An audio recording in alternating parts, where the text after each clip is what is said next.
एक शनिवार की धूप भरी सुबह ऊंचे पहाड़ की तलहटी में नोरा नाम की एक जवान औरत रहती थी। नोरा दूर दूर तक अपनी दयालुता और उदारता के लिए जानी जाती थी। वह अक्सर जरूरतमंद लोगों की मदद करने में अपना दिन बिताती थी, चाहे वह किसी भूखे यात्री को गर्म भोजन देने में हो या किसी जरूरतमंद पड़ोसी को मदद करने में हो। एक दिन जब नोरा जंगल में जड़ी बूटियां इकट्ठा कर रही थी तो उसे एक घायल पक्षी मिला। पक्षी के पंख टूट गए थे और वह उड़ने में असमर्थ था।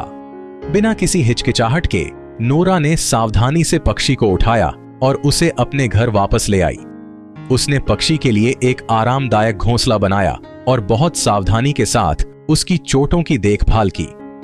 कई दिनों तक उसने पक्षी को फिर से स्वस्थ किया, उसे खिलाया और एक दिन तक उसे गर्म रखा।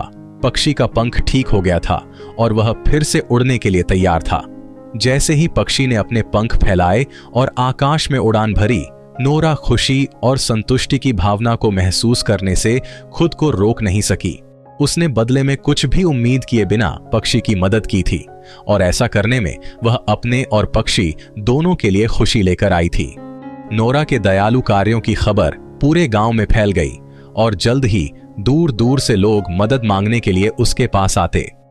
चाहे वह अपनी फसलों के लिए सहायता की आवश्यकता वाला किसान हो या आजीविका के लिए संघर्ष कर रही विधवा, नोरा हमेशा मदद करने के लिए तैयार रहती थी।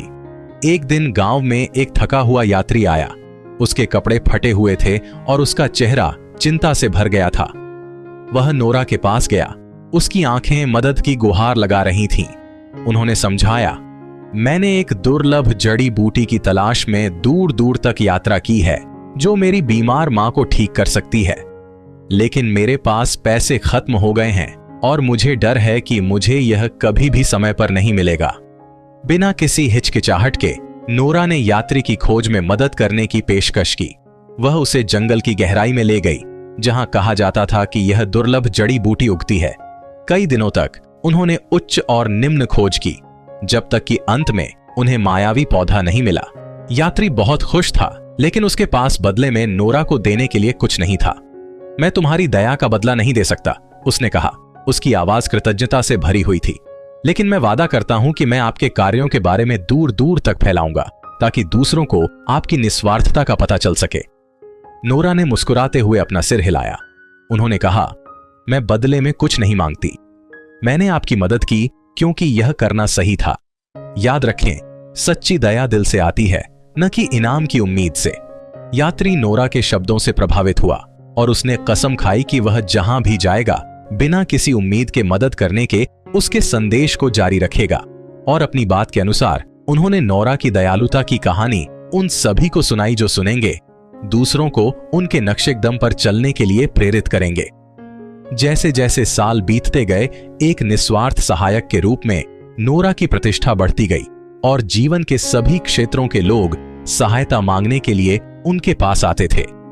लेकिन इससे कोई फर्क नहीं पड़ता कि उन्होंने कितने लोगों की मदद की या कितना अच्छा काम किया।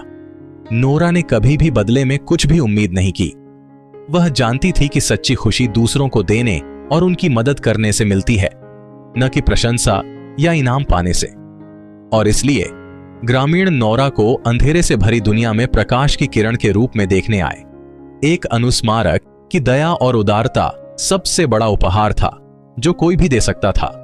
और हालांकि उन्होंने कभी प्रसिद्धि या भाग्य की तलाश नहीं की, लेकिन नोरा की विरासत उन सभी के दिलों में जीवित रही जो उन्हें जानते थे, जो बिना किसी उम्मीद के मदद करने की शक्ति का एक वसीयतनामा था।